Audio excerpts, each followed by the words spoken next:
if you have a question during the show, we want to hear it. Your input is a big part of what makes the show successful, and we thrive on your energy and insights. Whether it's a quick comment, a thoughtful question, or an opinion you just have to share. Please don't hesitate it. Please don't hesitate to drop it in the chat. Now, if you want to make absolutely sure your message stands out and gets featured on the show, there's an easy way to do that. Use the super chat feature. Just click the dollar sign at the bottom of the chat box to send in your super chat. This guarantees that your message gets on the air. And it's also a fantastic way to support our channel. We rely on your support to keep bringing you the sports content you love, and we appreciate every bit of it. So go ahead, let us know what you're thinking. Hit that super chat button, and let's keep the show as interactive and exciting as possible. And if you prefer, you can always go to the gsmcpodcast.net, of course, to tip, donate, or just leave a comment or question there. We couldn't do what we do without your amazing support, and we're very thankful to have you as part of our community.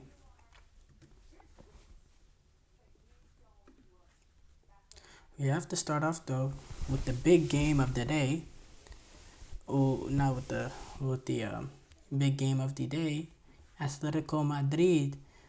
Alamat. Oh no, that's a Madrid song. That's a Real Madrid song. But Atletico Madrid got that late winner. With Julian Alvarez getting on the score sheet, scoring his second goal of his La Liga campaign so far this season, of his first La Liga campaign, obviously his second goal ever in La Liga. Late winner, getting on the end of a quality ball being brought in by Griezmann, who's, we know the importance that he has, that his career has been for Atletico Madrid under Simeone, the importance of him. We thought, Julian Alvarez potentially coming in is an opportunity for Atletico Madrid and Griezmann to part ways or so, but he's still a massive part of what Atletico Madrid tried to do.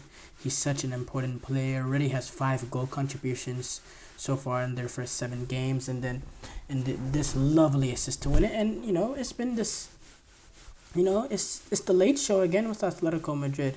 It's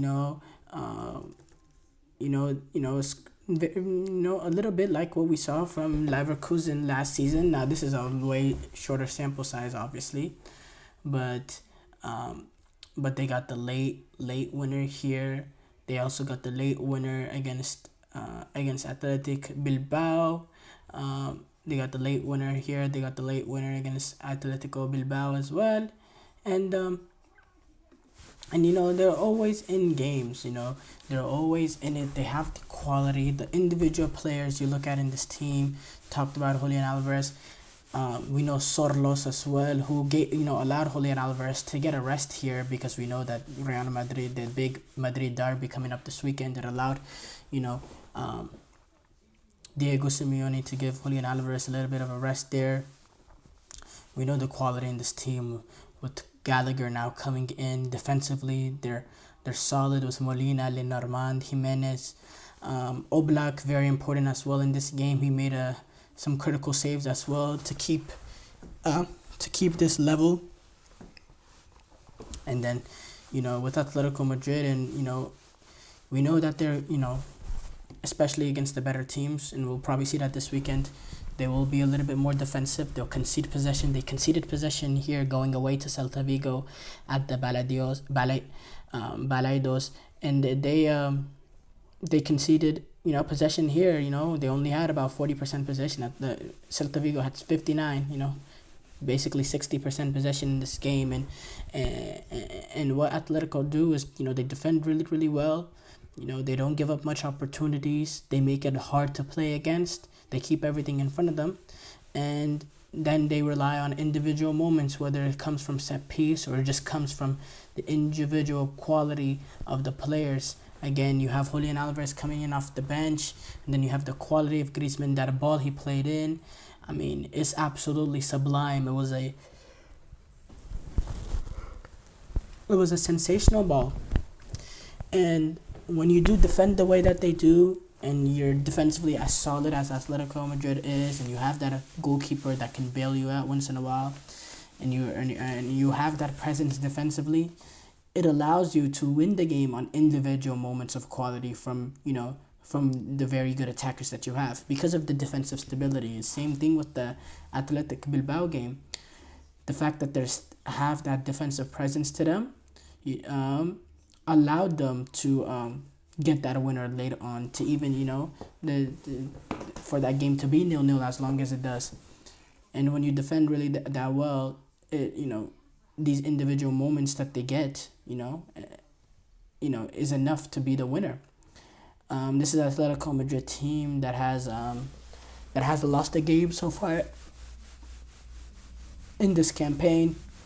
They have 15 points, which they find themselves 6 off Barcelona, which yes, is something that they're not something that they expected entering the season. Obviously, we didn't think Barcelona would be perfect 7 of 7, but since you had that opening, they've only conceded 3 goals all of this campaign, which is really, really good when you take in the fact that they conceded 2 in their opening game to Villarreal in that game that went up and down in that first half, where all the goals actually happened in that first half, and it finished 2-2. Apart from that, since that game, the only Atletico Madrid hasn't conceded in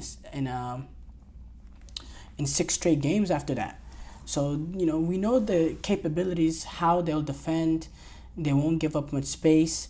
They won't give up much opportunities, and they make it hard for you to play against them. You make it hard for you to play against them. I just think going in the long run, trying to compete with Barcelona and Real Madrid, trying to go Real Madrid, trying to go as far as they can in the Champions League, because we know this is Atletico Madrid team under Simeone. They have some real Champions League pedigree, been in multiple finals. Yes, they lost both of them to Real Madrid, but we haven't seen one of those late runs from Atletico for a while now in the Champions League, and to do that, I don't think the quality is the biggest thing. I think this Atletico Madrid team has huge ability. Some brilliant players. Alexander Sorlos. We glossed over that sadly because Julian Alvarez came in. This was a guy last year at Villarreal. He had 29 goal contributions. 29. He had 23 goals, 6 assists for Villarreal, and he was very, very important for them. He had 32 goal contributions in all competitions. Alexander Sorlos did for Villarreal. He was a very important part of that team. So you get a guy like him, and he's someone that game in, game out, you have the goals from him. You can you get it to fit playing with him, Alvarez, and Griezmann.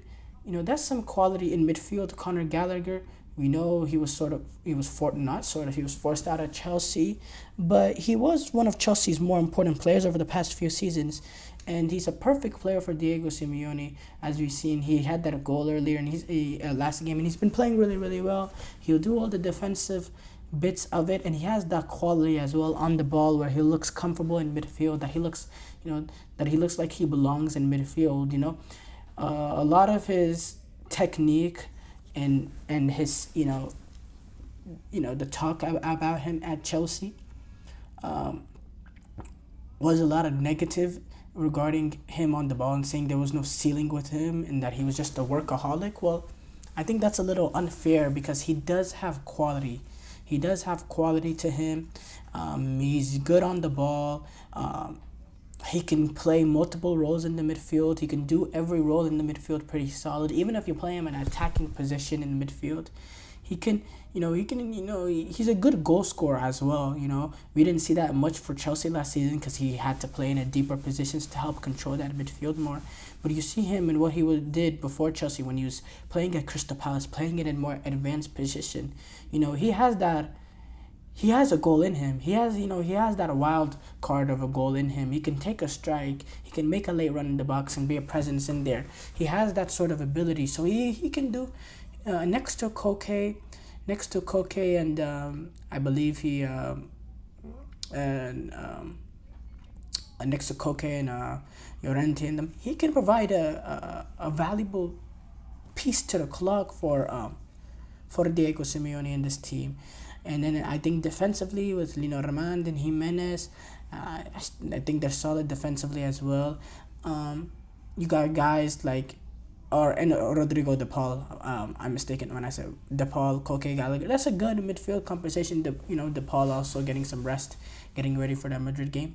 Then you have players like Angel Correa off the bench that can provide pace in when you need someone to come on. Maybe you're chasing a game. Maybe you need someone that gives you a little bit more in transition. You have that flexibility. And look, obviously the standard is the standard. And with Atletico Madrid so far these past few years, even despite the talent, they have now reached the levels that we've expected of them. And sometimes the style of play is it. I mean, there's no problem playing defensive, but when you're so reliant on individual moments, sometimes it's just not enough to get you through, and we've seen that.